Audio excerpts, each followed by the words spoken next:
Hello दोस्तों, क्या हाल चाल। आई होप आप सभी लोग स्वस्थ होंगे और मस्त होंगे। एक बार फिर से मैं आप सभी लोग का अपने online learning platform next anchor पर हार्दिक स्वागत करता हूं। तो एक बार आप सभी लोग को पहले बहुत बहुत सारी बधाई कि आप लोगों ने 12th के बाद अब एक बीएससी फर्स्ट ईयर के कॉलेज लाइफ में एडमिशन पा लिया है।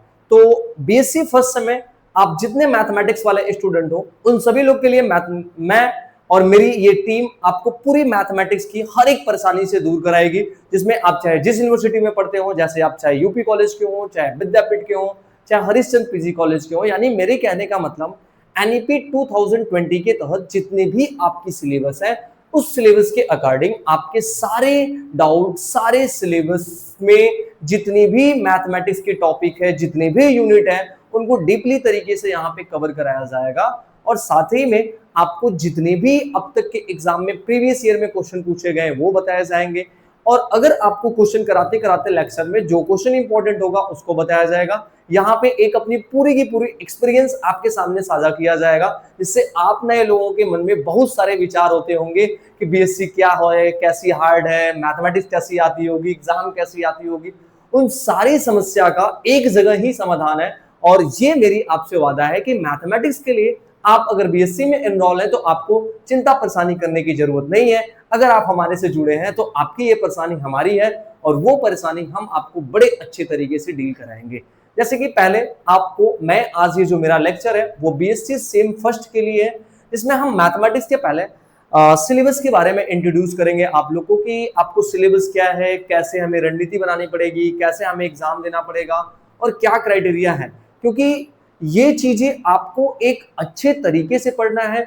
और पढ़ते पढ़ते ये भी ध्यान रहे कि आपको थोड़ी सी, हमारे जो यूपी बोर्ड के बच्चे हैं उनको थोड़ी सी इंग्लिश में लैंग्वेज में प्रॉब्लम होती है, तो बेटा ये घबराने की बात नहीं है। इंग्लिश लैंग्वेज में आप लिटरली कह रहे हैं 2 महीने से ज्यादा आपको प्रॉब्लम नहीं होने वाली है। आप बस बातों को सीखते चलिएगा। हम थोड़ा आपको स्लो स्लो पढ़ाएंगे क्योंकि हमको पता है अभी स्टार्टिंग में आपको परेशानी होती है, लेकिन वो सारी समस्या, वो सारी परेशानी को हम दूर करने की पूरी कोशिश करेंगे, क्योंकि हम आपसे इंटरनली अटैच हैं। और कैसे बच्चे को डील किया जाता है, क्या परेशानी आती, उन सारे परेशानियों को हम लोगों ने देखा है। तो आइए सबसे पहले हम इस सिलेबस को इंट्रोड्यूस करते हैं कि आपके सिलेबस में क्या क्या है, आपको कैसे कैसे पढ़ना है, आपका पेपर पैटर्न क्या होने वाला है। ठीक है बेटा, आ जाओ। बेटा पहले तो ये हमारी जो क्लासेस हैं बीएससी फर्स्ट सेम के लिए है, मैथमेटिक्स पार्ट बी। आपको पार्ट बी हम पढ़ाएंगे। ठीक है, देखो समझना बात को। जैसे आपके मैथ में 2 पार्ट है बेटा। मैथ में एक पार्ट ए है, एक पार्ट ए है और एक पार्ट बी है। ठीक है, और इस पार्ट ए पार्ट बी में ध्यान समझना, इस पार्ट ए और पार्ट बी में टोटल 4 यूनिट है। 4 यूनिट इसमें है और 4 यूनिट इसमें है। यानी टोटल मिला के अगर आपको देखा जाए तो लगभग 8 यूनिट सिलेबस आपके पास पड़ा है मैथ का। ठीक है, अब इस 8 यूनिट का बेटा पूरा का पूरा दोनों पार्ट का पेपर मिला के, पार्ट ए पार्ट बी का मिला के पूरा एक पेपर वो लेते हैं। ठीक है, एक पेपर लेने का मतलब क्या हुआ, मेरी बात को समझना थोड़ा सा। ठीक है, अब जैसे मैंने बस बात समझना, आपका जो सेमेस्टर एग्जाम होगा, जो आपका सेमेस्टर एग्जाम होगा बेटा, वो आपका टोटल एक ही पेपर बनेगा। टोटल एक ही पेपर बनेगा और ये पेपर जो होगा वो आपका 75 मार्क्स का होगा। ये आपका पेपर जो है वो 75 मार्क्स का होगा। इस 75 मार्क्स में आपका एक्सटर्नल है और बचा जो 25 मार्क्स, ये जो 25 है वो आपका इंटरनल है, जिसमें आपका मैथमेटिक्स का असाइनमेंट हो गया, इंटरनल एग्जाम हो गया, मिड टर्म हो गया, प्रैक्टिकल हो गया, वाइवा हो गया, वो आपका इंटरनल होता है। और आपका जो थ्योरेटिकल एग्जाम है वो आपका 75 मार्क्स का होता है, जिसमें पार्ट ए और पार्ट बी दोनों मिलके आते हैं और एक ही पेपर बनता है। बेटा ध्यान रखना, एक नहीं कि पार्ट ए का पेपर एक आएगा, पार्ट ए का बी का पेपर एक आएगा, नहीं, ऐसा नहीं है। हमारे पास दोनों पार्ट के पेपर सेम मिला के बनते हैं और टोटल 8 यूनिट का पेपर बनता है, जिसमें 75 मार्क्स के क्वेश्चन होते हैं और आपको 75 मार्क्स के क्वेश्चन करने होते हैं, जिसमें 25 मार्क्स आपका इंटरनल होता है। यानी टोटल मिला के जो आपका एग्जाम होता है वो 100 मार्क्स का होता है। टोटल जो एग्जाम होता है वो आपका वो कितने मार्क्स का होता है, 100 मार्क्स का होता है। तो ये तो बातें थी कि हमारा पेपर पैटर्न कैसा होगा बीएससी का सेम फर्स्ट के लिए। बेटा हाँ, ये सारे यूनिवर्सिटी के लिए सेम है।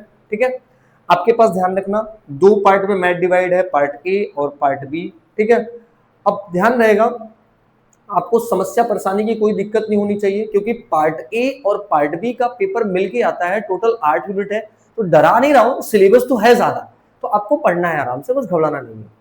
अब आगे चलते हैं, थोड़ा सा आपको हम सिलेबस देखते हैं क्या है। जैसा कि आपको पता है ये सारी क्लासेस आपको चलेंगी वो नेक्स्ट एंकर यूट्यूब चैनल पे चलेंगी, तो आप नेक्स्ट एंकर यूट्यूब चैनल को आप सब्सक्राइब करके रख लीजिएगा, क्योंकि सारी क्लासेस जितनी भी चीजें हैं, हर चीज हम लोग आपको प्रीवियस ईयर क्वेश्चन का प्रैक्टिस कराएंगे, एग्जाम के समय आपको लगे रहेंगे, तो ये सब चीजें इसमें चलती है, ठीक है। तो आगे आते हैं, सिलेबस पहले समझते हैं कि सिलेबस आपका क्या है। तो जैसे कि बेटा एक चीज समझना थोड़ा सा, आपको पार्ट ए की कल क्लास मिल गई थी, जिस पार्ट ए पेपर का नाम है डिफरेंशियल कैलकुलस। पार्ट ए के पेपर का नाम क्या है? Differential calculus. पार्ट ए के पेपर का नाम है डिफरेंशियल कैलकुलस। और एक पार्ट बी है, आपको है इंटीग्रल कैलकुलस। एक पार्ट बी है जो है आपका इंटीग्रल कैलकुलस। अब ध्यान रखना, ये जो पार्ट ए है वो ऑलरेडी आपकी क्लास चल चुकी है, जिसमें आपको प्रदीप सर ने कल एक लेक्चर प्रोवाइड कराया होगा, जिसमें सक्सेसिव डिफरेंशिएशन आपको शुरू किया गया होगा। बेटा सक्सेसिव डिफरेंशिएशन इसलिए शुरू किया जाता है क्योंकि वो सक्सेसिव डिफरेंशिएशन हर एक कॉलेज में, हर एक यूनिवर्सिटी में पहले शुरू की जाती है, क्योंकि आप बिगिनर होते हैं, आपको उसमें लैंग्वेज की प्रॉब्लम नहीं होती है, और वो थोड़ी आपको ठीक पड़ती है, और सक्सेसिव डिफरेंशिएशन हर एक यूनिट में आपको काम भी है, तो इसलिए पहले आपको सक्सेसिव डिफरेंशिएशन प्रदीप सर ने स्टार्ट किया। नो डाउट आपको जो वो सर पढ़ा रहे हैं उनके पास बहुत सारे एक्सपीरियंस पड़े हैं, वो लगभग 5-7 साल से आपके मार्केट में पढ़ा रहे हैं, और हर एक बच्चों को लगभग फुल मार्क्स आप दिला चुके हैं। और मैं एक सूर्या सर आपका, जो कि आपको मैं पार्ट बी कवर कराऊंगा, सॉरी जो मैं आपको पार्ट बी कराऊंगा जिसमें इंटीग्रल कैलकुलस है। तो बेटा इंटीग्रल कैलकुलस में भी 4 यूनिट है, और इतनी मेरी गारंटी है कि आपको इंटीग्रल कैलकुलस में कोई भी समस्या किसी टॉपिक में नहीं होने वाली है, और जितना पढ़ाएंगे वो सफिशिएंट पढ़ाएंगे, और आपके कोई भी एग्जाम को उठा के देख लेना, एक भी क्वेश्चन अगर बाहर का मिल जाएगा तो बताना। और बेटा हम ना, जैसे ही मेरी एक यूनिट खत्म होती है, आपको उस यूनिट में जितने भी प्रीवियस ईयर के क्वेश्चन पूछे होते हैं उसको मैं जरूर कवर कराता हूँ, ठीक है। तो जैसा कि अब हम थोड़ी सी आपको सिलेबस दिखा दें कि आपका सिलेबस इसमें है क्या बनता, ठीक है।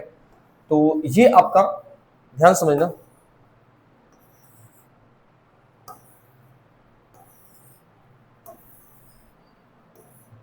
ठीक है।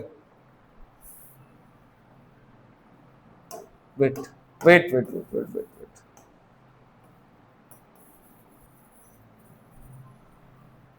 Wait wait wait wait wait, हाँ देखना यहाँ पे क्या लिखा है,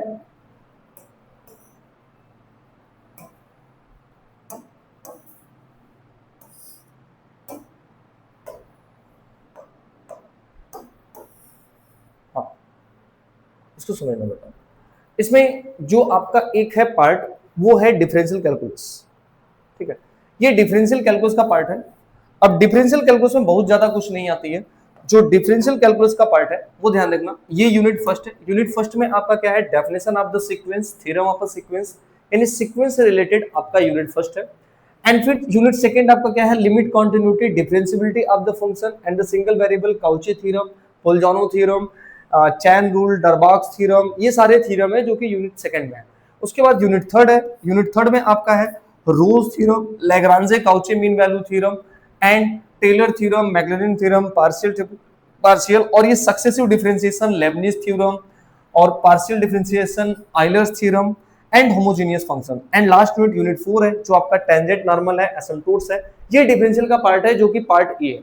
ये वाला जो पेपर है वो पार्ट ए का हिस्सा है, ये वाला जो पेपर है वो पार्ट ए का हिस्सा है, और पार्ट ए आपको क्लासेस चल रही है, ठीक है। अब आते हैं थोड़ा सा पार्ट बी के बारे में समझते हैं कि पार्ट बी क्या है।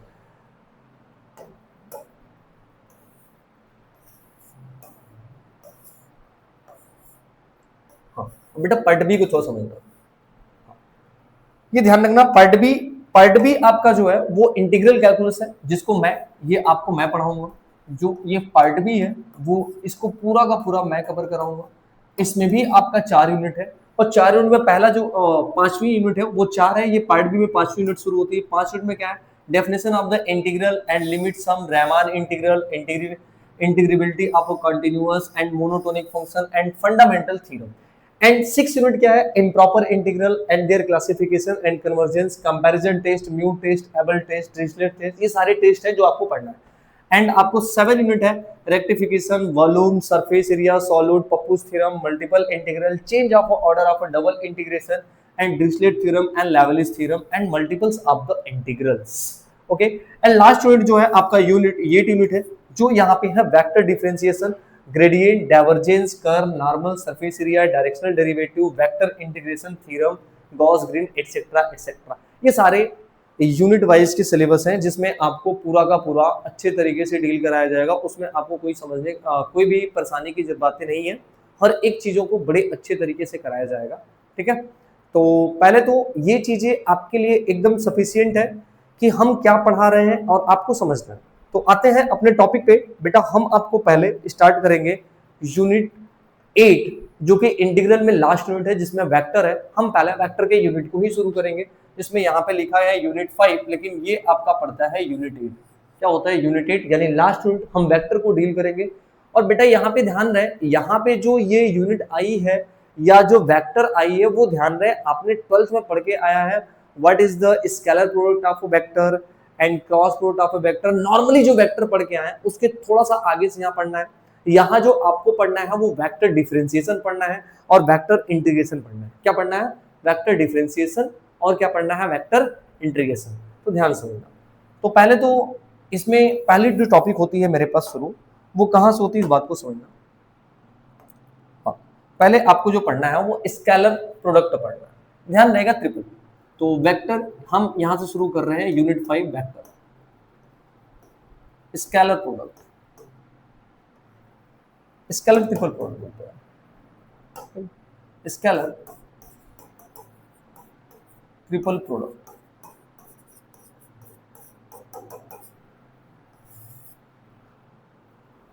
अब स्केलर ट्रिपल प्रोडक्ट क्या होता है बात को समझना।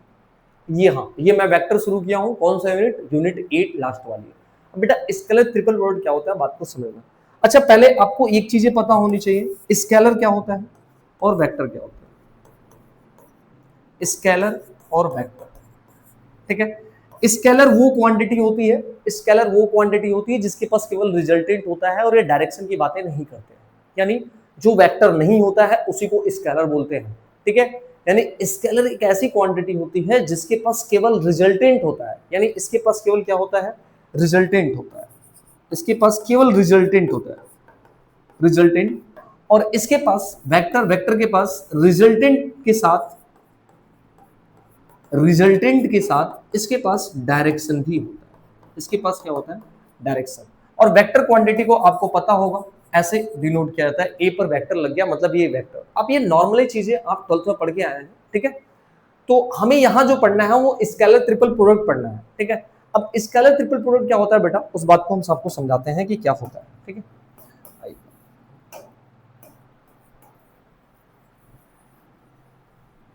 चलो देखिए स्केलर ट्रिपल प्रोडक्ट क्या होता है। लेट एक वेक्टर पहले 3 ठो ले लें, A B C are 3 vector, are 3 vector. Let A B C are the 3 vector, then scalar triple product, scalar triple product is denoted and defined as,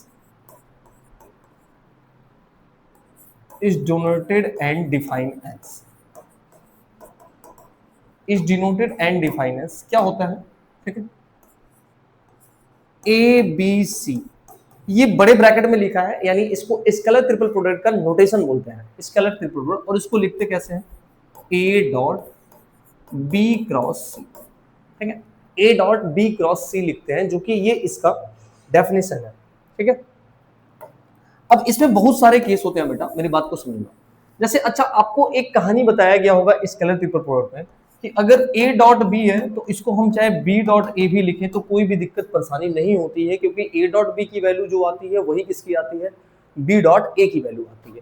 तो यहां से जैसे आपने इसको लिखा ए बी सी को, ठीक है, ए डॉट बी क्रॉस सी लिखा है ना, तो इसको समझो एक वेक्टर, इसको समझो एक वेक्टर। जैसे ये ए डॉट बी है तो इसको बी डॉट ए भी तो लिख सकते हैं, यानी ये कहानी ऐसे भी हो सकती है, मेरी बात समझना,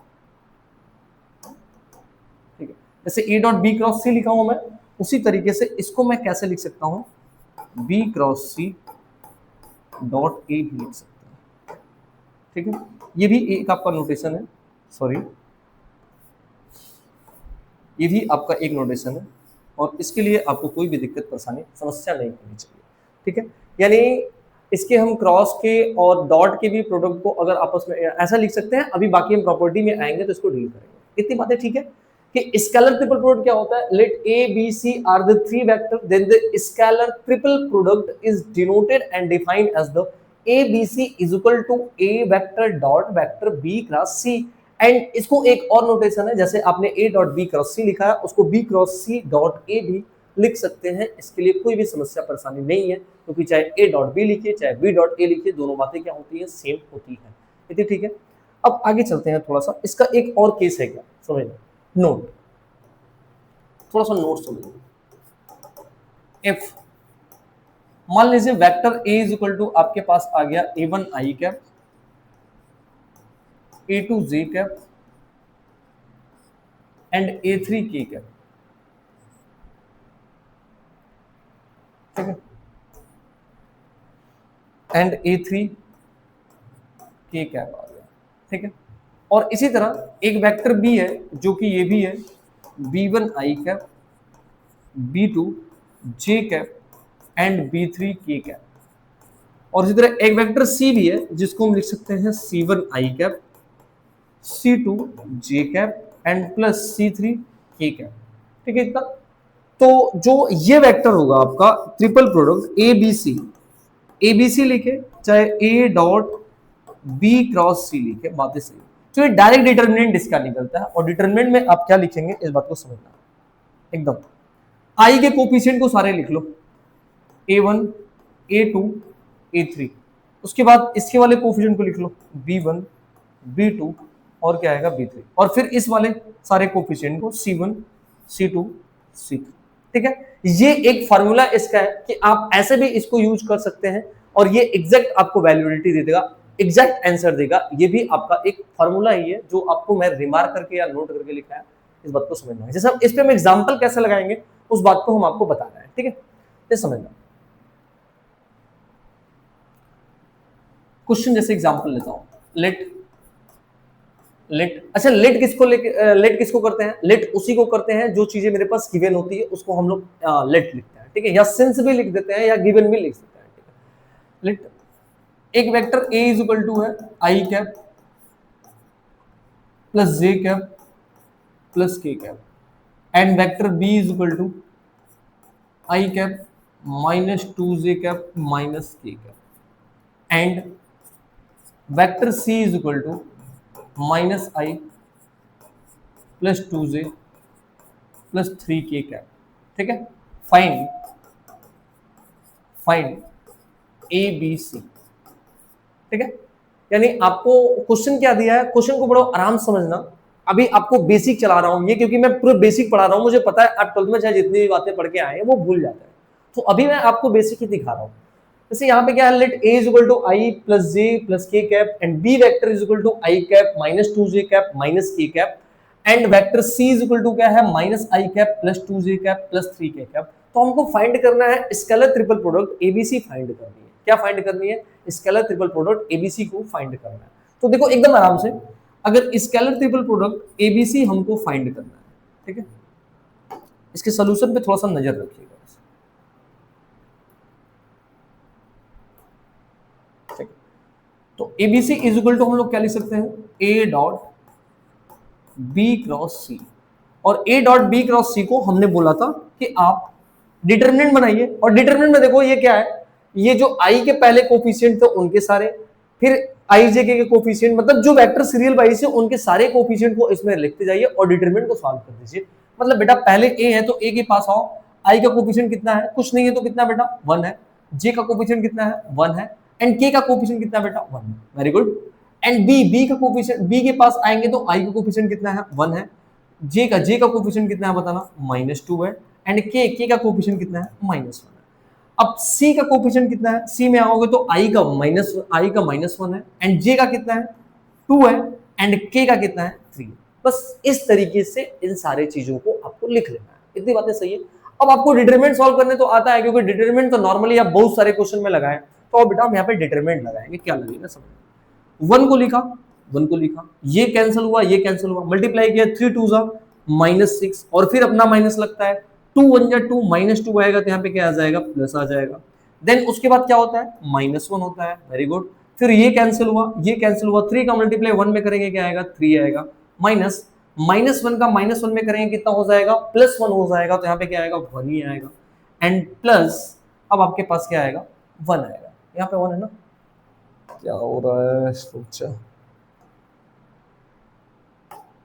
हाँ यहाँ पे, अब यहाँ पे 1 आएगा और इसको लिखते हैं, ये कैंसिल आउट हुआ, ये कैंसिल, 2 1 जा कितना होगा 2 एंड -1 का मल्टीप्लाई -2 में करेंगे 2 आएगा, तो यहाँ पे हो जाएगा 2। बस इसको सॉल्व करेंगे, -6 + 2, -6 + 2 करेंगे, प्लस माइनस माइनस सब्ट्रैक्ट हो जाएगा, -6 में से 2 जाएगा मतलब 4 बचेगा, माइनस में बचेगा प्लस में माइनस में बचेगा, यानी -4 का मल्टीप्लाई 1 में करेंगे कितना आएगा बेटा -4 आएगा। यहाँ पे देखना 3 - 1 करेंगे कितना आएगा 2 आएगा और 2 का मल्टीप्लाई 1 में करेंगे कितना आएगा -2 आएगा एंड देन 2 में से 2 गया कितना होगा 0 और 0 का मल्टीप्लाई किसी नंबर में करेंगे आएगा 0 आ जाएगा, यानी वो 0 हो गया, तो अपने पास -4 -2 करेंगे तो कितना बचेगा -6। That is the answer of the square triple product ABC. क्या इतनी बातें ठीक है, समझ में आई कैसे हमने इसको सॉल्व किया गया? हाँ ठीक है, चलते हैं फिर आगे चले इसके। यही है आपका स्केलर ट्रिपल प्रोडक्ट, इसी तरीके से आपको समझना है, ठीक है। इसका नाम स्केलर ट्रिपल प्रोडक्ट क्यों पड़ा? इसका नाम इसलिए स्केलर ट्रिपल प्रोडक्ट पड़ा क्योंकि इसका जो रिजल्ट आ रहा है वो एक स्केलर क्वांटिटी आ रही है। कैसी क्वांटिटी आ रही है स्केलर? क्योंकि अगर ये वेक्टर में होता तो आई जे के कैप तो लगा होना चाहिए ना, यानी आई जे के कैप नहीं लगा है, मतलब ये केवल रिजल्ट आया है, तो ये क्या है स्केलर क्वांटिटी है, यानी स्केलर क्वांटिटी है, इसीलिए तो इसका नाम पड़ा था स्केलर ट्रिपल प्रोडक्ट, ठीक है। इसी तरह अगर हम पढ़ेंगे वेक्टर ट्रिपल प्रोडक्ट, तो वेक्टर ट्रिपल प्रोडक्ट में रिजल्ट हमारा क्या आना चाहिए, वेक्टर आना चाहिए। वेक्टर आने का सेंस मतलब आंसर में आई जे के कैप का फॉर्म आना ही चाहिए, ठीक है। आगे चलते हैं, एक और क्वेश्चन लगाते हैं। अब क्वेश्चन फिर समझना, आपसे कह रहा है फाइंड आई जी की, अब ये आई जी के कैसे निकलेगा भैया, कुछ इसका तरीका? हाँ अरे कोई दिक्कत नहीं, लग जाएगा बनाना मत, ठीक है। अब यहाँ पे क्या कह रहा है बात को समझना, आप एकदम समझिए, आप कैसे ब्रेक करते हैं समझो, ऐसे समझना बात, इसको निकालना है, हम इसको सॉल्व करेंगे अच्छे तरीके से, घबराना नहीं है। अच्छा, अगर एबीसी होता है तो उसको आप कैसे ब्रेक करते हो? तो किसी ने बोला सर ये तो पता चल गया है, तो अभी आप बताएं, ए डॉट बी क्रॉस सी लिख सकते हैं। हमने कहा बिल्कुल सही, और ये प्राइमरी, इसको ही ज्यादा फोकस करना, ठीक है। तो सर इसको एबीसी की तरह समझ के ब्रेक करिए ना, बोला सर वो तो ब्रेक हो ही जाएगा। तो आई जी के को क्या लिखेंगे, आई लिखेंगे डॉट जे क्रॉस की लिखेंगे, क्या लिखेंगे जे क्रॉस की, जे क्रॉस की क्या।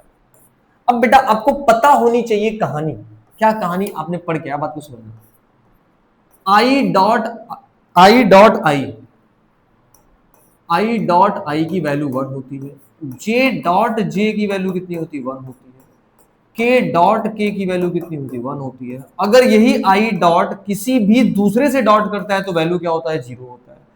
और ध्यान रहे क्रॉस में आओ, आई क्रॉस जे, ये एक साइकिल, क्रॉस वाला एक साइकिल घूमता है। मान लो यहाँ पे आपका आई है और यहाँ पे आपका जे है और यहाँ पे आपका क्या है के है। तो आई क्रॉस जे मतलब आई के साथ जे को मिलाएंगे तो कौन पाएंगे, के पाएंगे। और इस तरह जे क्रॉस आई को मिलाएंगे, जे क्रॉस आई नहीं, जे क्रॉस के। इस तरह अगर जे क्रॉस के को आप मिलाएंगे, जे क्रॉस के को मिलाएंगे तो किसको पाएंगे, आई को पाएंगे। और फिर के और आई को मिलाएंगे तो क्या पाएंगे, इसको पाएंगे जे।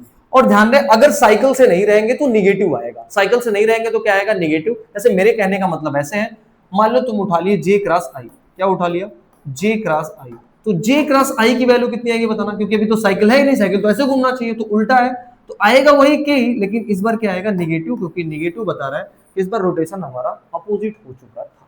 ठीक है, इतनी कहानी फार्मूला आपको 12th में पढ़ा होगा, आपने पढ़ के आया ही होगा। ठीक है। तो आइए बेटा, अब यहाँ पे जब आएंगे आप तो बताना, आई तो ऐसे ही रहेगा डॉट, जे क्रॉस के, जे क्रॉस के करेंगे तो क्या आएगा बताना, जे क्रॉस के करेंगे तो आई आएगा, मतलब इसकी जगह पर आई आ गया। और आई से आई का डॉट, आई से आई का डॉट करेंगे तो कितना आएगा, 1 आएगा, मतलब इसकी वैल्यू कितनी आ गई, 1 आ गई। कोई दिक्कत परेशानी समस्या हो तो बताइए, ठीक है, इतनी बातें ठीक है, हाँ ठीक ठीक ठीक ठीक, ये समझ में आ रहा है कैसे हम करेंगे इसको, ठीक है। इतना चलते हैं अब आगे, बाकी जो क्वेश्चन होगी, अभी तो आपको इंट्रो बता रहे हैं कैसे कैसे वर्क करना है, फिर क्वेश्चन जितना करेंगे उतनी कॉन्सेप्ट आपकी क्लियर होती जाएगी। तो आगे चलते हैं भैया आपके नेक्स्ट पॉइंट पे। अब समझना, रिमार्क, रिमार्क मतलब यह है कि आपने इन सब चीजों को पढ़ के आया है। रिमार्क में जैसे क्या होता है कि पहला रिमार्क कि अगर आप ए डॉट ए दो सेम वेक्टर का डॉट निकालते हैं तो ये स्क्वायर हो जाता है, क्या होता है, स्क्वायर। और इसी को स्क्वायर को हम लोग कहीं ना कहीं ऐसे भी लिखते हैं, मॉड ए का स्क्वायर, किसका स्क्वायर, मॉड ए का स्क्वायर, ठीक है, मॉड ए का स्क्वायर, मॉड मतलब मॉडुलस। सेकेंड प्रॉपर्टी क्या होता है, सेकेंड प्रॉपर्टी, सेकेंड प्रॉपर्टी ये कहता है कि अगर किसी सेम वेक्टर का क्रॉस आप निकालें, सेम वेक्टर का क्रॉस निकालते हैं तो 0 आता है, सेम वेक्टर का क्रॉस निकालते हैं तो क्या आता है, 0 आता है, इस बात को ध्यान रखिएगा। एंड थर्ड नंबर क्या है कि ए डॉट बी का जो फॉर्मूला होता है वो A mod B mod cos theta होता है। And fourth, A cross B जो होता है वो कितना होता है, mod A mod B sine theta होता है, ठीक है, इतनी बातें ठीक है। मॉड ए मतलब ए क्रॉस बी क्या होता है, ए बी साइन थीटा होता है। ये चीजें नोट में है जो कि आपने 12th से पढ़ के आया है, ठीक है। अब इसी के बेसिस पे हम लोग स्केलर ट्रिपल प्रोडक्ट के प्रॉपर्टीज को डील करेंगे। चलते हैं आगे, हम पढ़ेंगे अब प्रॉपर्टीज क्या होती है इसकी, ठीक है। हाँ इतना इतना आप देख लीजिए, ठीक है, बस थोड़ा सा मैं पानी पी लूं।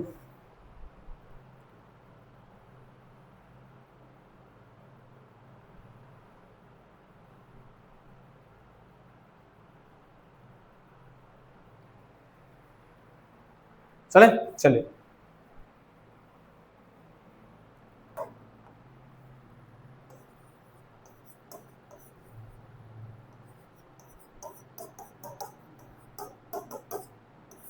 प्रॉपर्टीज प्रॉपर्टीज प्रॉपर्टीज, हाँ यहाँ ये होता है, सॉरी, प्रॉपर्टीज। अब हम पढ़ेंगे प्रॉपर्टीज, देखना प्रॉपर्टीज क्या होता है इस बात को समझना, ठीक है। पहला प्रॉपर्टीज क्या होता है समझना कि अगर किसी स्केलर ट्रिपल प्रोडक्ट में दो लोग सेम हो जाए, ए बी मान लो, तो इसकी वैल्यू क्या आएगी, इसको समझता है। यानी स्केलर ट्रिपल प्रोडक्ट में अगर कोई दो वैल्यू सेम हो जाएगी तो उसकी वैल्यू क्या आएगी, इस बात को वो कह रहा है। तो समझना बात को बेटा। अब तुम अगर ए बी है, थोड़ा इसको ब्रेक करो, क्या ब्रेक होता है सर, इसको ब्रेक करेंगे A dot A cross B, ठीक है। अच्छा इसको इस प्रॉपर्टी से करने से पहले, मतलब एक प्रॉपर्टी और, सॉरी इससे पहले नहीं तो ये प्रूफ नहीं हो पाएगा, ठीक है। प्रॉपर्टीज नंबर फर्स्ट क्या कह रहा है समझना, in a scalar triple product, in a scalar triple product,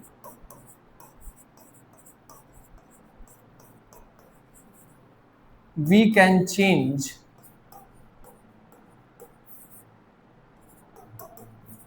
sign of, we can change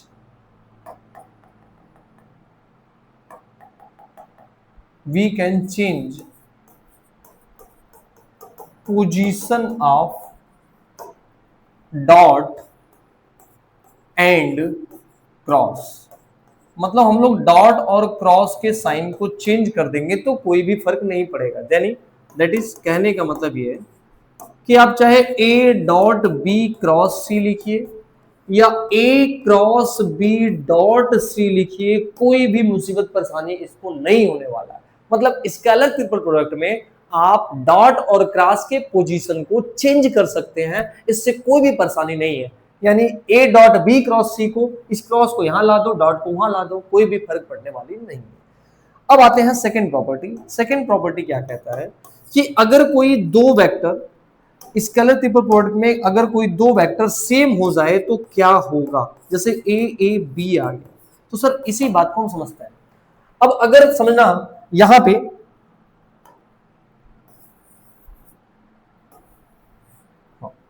समझना, जैसे यहाँ पे ए बी है तो इसको ए डॉट ए क्रॉस भी लिख सकते हैं। अभी मैं एक प्रॉपर्टी पढ़ के आया हूं कि मैं स्केलर ट्रिपल प्रोडक्ट में चाहे डॉट या क्रॉस का साइन चेंज करूंगा तो कोई भी फर्क नहीं पड़ेगा।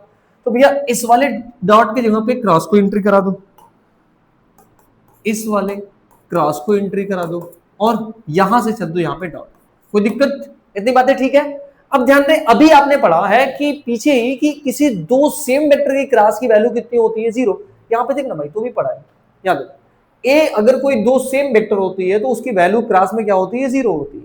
तो भैया यहाँ पे ए क्रॉस ए की वैल्यू कितनी हो जाएगी, 0, यानी 0 और 0 डॉट भी क्या आएगा, 0 आएगा। मतलब सर एक चीज तो समझ में आ गई कि अगर स्केलर ट्रिपल के बॉक्स में अगर मेरे पास कोई दो वेक्टर सेम हुआ तो उसकी वैल्यू कितनी हो जाएगी, 0 हो जाएगी। तो यहां से हम क्या कर सकते हैं, इसकी वैल्यू 0 कर सकते हैं। और ध्यान दें यही नहीं, आप ऐसे भी लिखा है ए बी ए, बस स्केलर ट्रिपल प्रोडक्ट में आप दो लोग को सेम देखो और आप उसको क्या लिख सकते हैं, 0 लिख सकते हैं। वो चाहे जैसे दिखे, बस दो लोग अगर सेम दिख गए स्केलर ट्रिपल में तो उसकी वैल्यू क्या हो जाएगी, 0 हो जाएगी। ओके, इतनी बातें ठीक है। आगे आता है third property. If A parallel to the B, कोई दो वेक्टर है वो ए और बी के पैरेलल है। ध्यान रहे, अगर ए और बी के पैरेलल होता है तो आप क्या लिखते हैं भैया, इस बात को समझिएगा। अगर कोई वेक्टर पैरेलल होता है तो उसको क्या आप लिखते हैं, यानी vector A is equal to small M B लिखा जाता है। क्या लिखा जाता है, स्मॉल एम बी लिखा जाता है। तो उस कंडीशन में ए बी सी की वैल्यू कितनी आएगी, तो सर हम तो ए की वैल्यू क्या लिख सकते हैं, एम बी लिख सकते हैं, निकाल लिख सकते हैं एम बी, और यहां से बी अपने बी पे ही रहेगा और यहाँ पे सी। क्या फिर दो वेक्टर सेम हुआ तब पर भी उसकी वैल्यू क्या आ जाएगी, 0। मतलब सर एक चीज ये भी समझ में आ गया कि अगर कोई दो वेक्टर पैरेलल है तब पर भी स्केलर ट्रिपल प्रोडक्ट की वैल्यू 0 आएगी, और अगर कोई दो सेम वेक्टर है तब पर भी स्केलर ट्रिपल प्रोडक्ट की वैल्यू कितनी आएगी, 0 आएगी। क्या ये बातें सब समझ में आ रही हैं, कैसे कैसे लग रहा है, ठीक है। कोई भी समस्या, कोई भी परेशानी हाँ होनी नहीं चाहिए। अगर होगा तो आप मुझे बता दीजिएगा, मैं उस तरीके से रिजॉल्व कराऊंगा। क्योंकि अभी आप थोड़े से बात को पेशेंस बना के रखिएगा, क्योंकि एक बिगिनर का के साथ ऐसा होता है। और मैं कह रहा हूं कि आप पढ़ेंगे, एक हफ्ता कंटिन्यूटी पढ़ेंगे, आपको ये चीजें एकदम क्लियरली समझ में आने लगती है और कोई भी समस्या परेशानी इसमें होने वाली नहीं है। इतनी बातें ठीक है ना। आगे चलते हैं, ठीक है। तो एक अपने पास अच्छा सा क्वेश्चन है यही, ए प्लस बी, बी प्लस सी, सी प्लस ए, यही एक क्वेश्चन है जो आपको धुआं धुआं करके लगाएगा, ठीक है। इज इक्वल टू क्वेश्चन, इसकी वैल्यू क्या आएगी हमको ये निकालनी है, ठीक है। तो स्केलर ट्रिपल प्रोडक्ट का क्वेश्चन है और इसको हम बड़े आराम तरीके से लगाएंगे, जिसमें जेन्युइन रीजन है कि जो हम जैसे पाएंगे इसको वैसे सॉल्व करेंगे। तो आ जाओ देखते हैं कैसे होगा बेटा। Okay, come to the point. चलिए, हमें पता है वी नो कि अगर एबीसी होता है तो कैसे ब्रेक होता है। सर एबीसी होता है तो ये तो बता चुके हैं, A dot B cross C break होता है। तुमने कहा इसको भी तुम एबीसी की तरह ही समझ के ब्रेक करो ना, बी प्लस सी, सी प्लस ए, इसको भी एबीसी की तरफ ब्रेक करो। सर एबीसी की तरफ ब्रेक करेंगे तो क्या आएगा, देखना थोड़ा समझ। इसको ए समझो, ठीक है, इसको ए समझो और इसको बी समझो और इसको क्या समझो, सी। तो पहले क्या होता है ए, तो ए क्या होगा अपने पास समझना, ए प्लस बी डॉट ब्रैकेट बना लो। सर बी की जगह पर कितना है, बी प्लस सी, वाह वेरी गुड, एंड क्रॉस सी की जगह पर कितना है बेटा, सी क्रॉस ए। क्या इतनी बातें ठीक है, समझ में आई। हमने क्या किया, उसको एक्सपेंड कर दिया स्केलर ट्रिपल प्रोडक्ट के डेफिनेशन के अलाउंग पे, ठीक है इतनी। अब सर हम क्या, अभी इसको तो ब्रेक कर लो भाई, अभी इसका कोई काम नहीं है। अब हमें यहां पे मल्टीप्लाई करना, ध्यान रहे यहां भी आपको दो ब्रैकेट का मल्टीप्लाई ही करना है, ध्यान रहे। जैसे देखना, एक एक तो आपका ये है, एक तो ये है और एक तो ये है, इनके दोनों में यहां सॉरी यहां प्लस होगा, वेट वेट, ठीक है। ये एक ब्रैकेट, ये एक ब्रैकेट, ये इनके बीच में क्रॉस मल्टीप्लाई मतलब मल्टीप्लाई करना है। ध्यान रहे ब्रैकेट के वेक्टर में दो ब्रैकेट का भी मल्टीप्लाई उसी तरीके करना जैसे आप करते आए हैं। बस ध्यान रखना, अगर डॉट का मल्टीप्लाई होगा तो उनके बीच में डॉट देना, क्रॉस का मल्टीप्लाई होगा तो उनके बीच में आप क्या देंगे, क्रॉस का मल्टीप्लाई देंगे। जैसे देखिएगा मैं इसको कैसे कर रहा हूं बेटा, समझना। इस बी को उठाएंगे, दोनों के साथ मल्टीप्लाई करेंगे, और फिर इस सी को उठाएंगे, दोनों के साथ मल्टीप्लाई करेंगे। मल्टीप्लाई में साइन हमको क्रॉस का देना है, तो यानी बी को उठाएंगे तो क्या आएगा बताना, बी क्रॉस सी आएगा, एंड फिर बी को उठाएंगे तो क्या आएगा बताना, बी क्रॉस ए आएगा, एंड फिर सी को उठाएंगे तो क्या आएगा बताना, सी क्रॉस सी आएगा, एंड फिर सी को उठाएंगे तो क्या आएगा बताना, सी क्रॉस ए आएगा। ठीक है, अब यहां से ए प्लस बी को होल्ड करते हैं। अब ध्यान रखना, यहां पे बचा क्या, बी क्रॉस सी बचा, देखा वेरी गुड, ठीक, प्लस यहां पे बचा बी क्रॉस ए बचा, ठीक है। सर सी क्रॉस सी, सी क्रॉस सी आपको अभी बताया है कि अगर वेक्टर में दो वेक्टर सेम होते हैं तो उनकी क्रॉस प्रोडक्ट की वैल्यू कितनी होती है, जीरो होती है। यानी यहां पे जो इसकी वैल्यू आएगी वो कितनी आएगी बताना, जीरो आएगी। यानी ये तो जीरो हो जाएगा तो छूट जाएगा, तो आपके पास बचेगा क्या, सी क्रॉस ए बचेगा, यानी प्लस सी क्रॉस ए। ठीक, अब इस ब्रैकेट और इस ब्रैकेट का भी मल्टीप्लाई करेंगे और बीच में कौन सा साइन है, डॉट, तो हम लोग बीच में साइन डॉट को यूज करेंगे। ओके, समझना बात को। चलिए देखिएगा, ए को उठाएंगे, सबके साथ मल्टीप्लाई करेंगे, A dot B cross C, फिर ए को उठाएंगे, A dot B cross A, plus A dot C cross A, plus अब बी को उठाएंगे, B dot B cross A, ठीक, सॉरी सी, इस बी को उठाए, इसके साथ मल्टीप्लाई कितना हो जाएगा, बी क्रॉस सी। सर इस बी को उठाएंगे, इसके साथ मल्टीप्लाई करेंगे, sir B dot B cross A, और फिर इस बी को उठाएंगे, इसके साथ मल्टीप्लाई करेंगे, और लास्ट में आपके पास क्या बच जाएगा, B dot C cross A. ठीक है, इतनी बातें ठीक है। हमने क्या किया, ए को उठाया, सबके साथ डॉट के साथ मल्टीप्लाई कर दिया, एंड फिर बी को उठाया, बी के साथ सबको मल्टीप्लाई कर दिया। अब एक चीज ध्यान रखना, जिस तरीके से आपको ए डॉट बी क्रॉस सी होता है तो उसको आप एबीसी लिखते हैं ना, लिखते हैं, तो उसी तरह देखना ए डॉट बी क्रॉस सी, इसको क्या लिख सकते हैं, ए बी सी लिख सकते हैं। हमने कहा वेरी गुड। तो इसको क्या लिख सकते हैं सर, इसको ए बी ए लिख सकते हैं, लिख सकते हैं ना बेटा, क्योंकि A dot B cross C है तो ए बी सी, तो A dot B cross A है तो ए बी है। इसी तरह इसको क्या लिख सकते हैं बताना, ए सी ए, इधर इसको क्या लिख सकते हैं, बी बी सी, इधर इसको क्या लिख सकते हैं, B B A, B B ए, और प्लस इसको क्या लिख सकते हैं, बी सी ए। इतनी बातें ठीक है ना। इसको थोड़ा सा ऊपर लेता है, इतना हो गया है ना।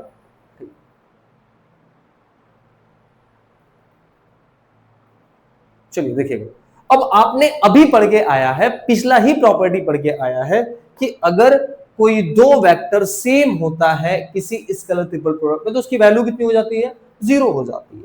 तो बताना यहां पे ये तो आपके पास बचेगा ए बी सी, ये तो आपके पास बचेगा। सर इसकी वैल्यू तो जीरो हो जाएगी क्योंकि यहाँ पे A B A scalar triple product में दो लोग कैसे हैं, सेम है, तो इसकी वैल्यू क्या हो जाएगी, जीरो हो जाएगी। मतलब ये तो जीरो हो गया, मतलब सर हम इसको लिखते जा रहे हैं कि ये हमारा जीरो हो जाएगा, ये जीरो हो जाएगा। सर ये भी ए ए, ये भी जीरो हो जाएगा। ओके, बी बी, ये भी क्या हो जाएगा, जीरो हो जाएगा। उसके बाद यहाँ पे आना बी बी ये भी वैल्यू कितनी हो जाएगी, जीरो हो जाएगी। एक बार चेक कर लेते हैं कि हर चीज सही तो है। B cross C, B cross A, C cross C, C cross A, B cross C, B cross A, C cross A. अच्छा, तो यहाँ से A cross A dot B cross C हो गया, यहाँ से A dot B cross A हो गया, ए डॉट सी क्रॉस ए हो गया, फिर बी को उठाए, B dot B cross C हो गया, B dot B cross A हो गया, and B dot C cross A हो गया, ठीक है।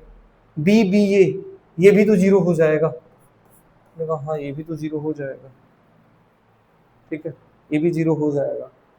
अब आपके पास ये लास्ट वाला बचा क्या, बी सी, ये आपके पास बच गया, इसको लिखेंगे हम बी सी,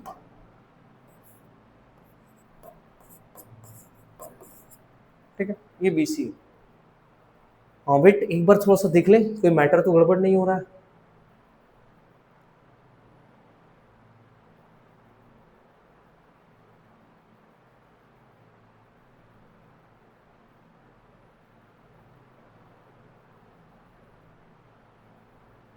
बी क्रॉस सी आ जाएगा, बी क्रॉस ए आ जाएगा, सी क्रॉस सी आ जाएगा, सी क्रॉस ए आ जाएगा, फिर यहाँ से B cross C plus B cross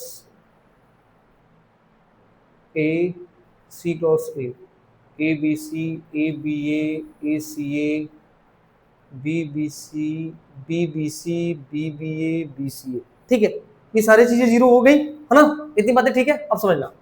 अब एक और प्रॉपर्टी इसमें थोड़ा सा इंक्लूड कर लेना, क्या बता रहा है इसमें, एक और इसकी एक प्रॉपर्टी होती है, चौथी प्रॉपर्टी होती है इसकी, एक चौथी प्रॉपर्टी को आप इंक्लूड कर लेना, ठीक है। क्या होती है चौथी प्रॉपर्टी, समझ।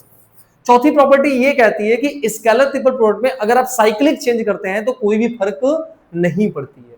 यानी मेरे कहने का मतलब आप ऐसे, अगर ए बी सी है तो इसको आप पहले बी को लिखना चाह रहे हैं तो बी के बाद सी ए, पहले फिर सी को लिखना चाहते हैं तो फिर ए बी, इस टाइप का चेंजिंग कर सकते हैं। और अगर आप साइक्लिक चेंज नहीं कर रहे हैं तो साइन माइनस का देना पड़ेगा, यानी पहले हमको बी लगाना है तो बी के बाद सी ना आके हम लोग ए लिख दे तो ये अनसाइक्लिक हुआ, यहाँ पे क्या लगाना पड़ेगा, माइनस। मतलब अगर साइक्लिक चेंज कर रहे हो जिसके बाद जो आता है तो कर सकते हैं, और अनसाइक्लिक चेंज करेंगे तो कौन सा साइन देना पड़ेगा, माइनस का साइन देना पड़ेगा। यहाँ पे आ जाना बेटा आगे। अब ध्यान दें, यहाँ पे जब आएंगे तो सर यहाँ पे क्या है, आपके पास एबीसी है तो इसको तो आप एबीसी ही लिख सकते हैं, और प्लस क्या इसको साइक्लिक में चेंज कर सकता हूं, मैं पहले ए को लिखना चाह रहा हूं, लिख सकते हैं। फिर ए के बाद कौन आता है, ए के बाद कौन आता है, बी, और ए के बाद बी, ठीक है। ए आ गया, ए के बाद फिर बी आएगा, फिर बी के बाद कौन आएगा, सी आएगा। तो सर एबीसी एबीसी मिलके कितने एबीसी होंगे, 2abc होंगे, यही इसका आंसर है। आई होप इतनी ही चीजें आपको सब समझ में आई होंगी, कैसे क्या किया जा रहा है, और ये क्वेश्चन आपके एग्जाम में एक बार आ चुका है। तो आई थिंक ये हर चीजें आपको अच्छे से समझ में आ रही है, क्या कैसे क्या करना है और कैसे होना है, ठीक है। फिर भी अगर आपको कोई भी दिक्कत, कोई परेशानी, अगर समस्या आ रही है तो आप उसको बताइएगा, हम आगे शेयर करेंगे। तो आज का ये आपका इंट्रो क्लास था, आगे हम इसके वेक्टर स्केलर ट्रिपल प्रोडक्ट को खत्म करने के बाद वेक्टर ट्रिपल प्रोडक्ट पढ़ेंगे, एंड देन फिर हम पढ़ेंगे क्या, वेक्टर डिफरेंशिएशन, फिर पार्शियल है, फिर पूरा का पूरा वेक्टर डिफरेंशिएशन पढ़ा है, उसके बाद वेक्टर इंटीग्रेशन, तब जाके यूनिट खत्म होगी। थोड़ी सी ये लेंदी यूनिट है, चलता है, समय लेता है, लेकिन आप धीरे धीरे पढ़िए, आपको चीजें समझ में आनी चाहिए। आई होप इतनी बातें आपको समझ में आई होंगी बेटा। तब तक आप इसी तरीके से, अगर ये सेशन आपको अच्छा लगा होगा, शानदार लगी होगी, तो अपने दोस्तों तक जरूर शेयर करिएगा, क्योंकि आगे आपको इसी तरीके से लेक्चर प्रोवाइड करते रहेंगे और कोशिश करेंगे कि हर लेक्चर पिछले वाले लेक्चर से एक बेटर ही हो, ठीक है बेटा। तब तक के लिए जय हिंद एंड बाय बाय।